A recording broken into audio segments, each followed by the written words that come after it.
आता असं माहित पडतंय की सुमित कपूर कॅलिफोर्निया त्याच्या मुलीला भेटायला गेलाय म्हणून. मग सुमित कपूर जर कॅलिफोर्नियामध्ये जिवंत आहे तर मग विमान कोण चालवत होतं? शांभवी पाठक. त्याच्यामुळे जे कोणी म्हणत असतील ना हा घातपात नाही, त्यांनी समोरासमोर आमच्या बसावं आणि आमच्या मनातल्या ज्या काही शंका आहेत.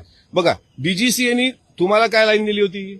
6 माणसं गेली होती का नाही, आणि मृतदेह 5 सापडले. इथून डीजीसीएच्या चुका बघा ना तुम्ही. तिथे त्यात 5च माणसं सापडली. त्याच्यानंतर घड्याळावरून ओळख पटली, नंतर घड्याळ हातात नव्हतं, मग घड्याळ सापडलं नाही. म्हणजे हे जे काही जरतरचे प्रश्न आहेत ना, नेमकी ती पिंकी माळी, त्याच्यानंतर विदीप जाधव, त्याच्यानंतर शांभवी पाठक, सुमित कपूर. सुमित कपूरच्या पत्नीची पण एक पोस्ट आहे, हे माझे पती जिवंत आहेत म्हणून. असं पण एक तिचं पोस्ट आम्ही वाचली. म्हणजे सुमित कपूर जर जिवंत असेल तर मग विमान चालवत कोण होतं? आणि ज्याला वाटते हा अपघात आहे, घातपात नाही, तर त्यांनी आम्हाला सांगावं. तुमच्याकडे काही पुरावे असतील तसे द्यावे. आम्ही म्हणू की बाबा हा अपघात आहे. असा कसा अपघात की त्या एअर स्ट्रीपवरती फ्लाईट जात नाही, फ्लाईट अशी क्रॉस होते. बरं झालं तो सीसीटीव्ही भेटला. आणि माळरानावर कोसळण्यापूर्वी स्फोट होतो. इतका मोठा डिझेलचे टँक त्यात भरून ठेवले होते का? त्याच्यामुळे हे जरतरचे प्रश्न महाराष्ट्राला अनुत्तरित राहू नये.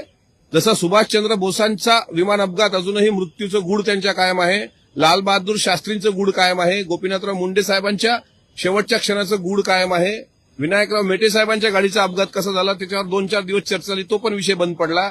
तसा अजितदादांचा विषय ज्यांना वाटत असेल एवढा सोपा आहे पडदा टाकावा, त्यांनी हे समजू नये की त्याच्यावर पडदा पडलाय. आम्ही जोपर्यंत जिवंत आहोत तोपर्यंत हा विषय ताणूनच धरणार, विचारणार. आम्ही, आमचा हक्क आहे तो विचारण्याचा.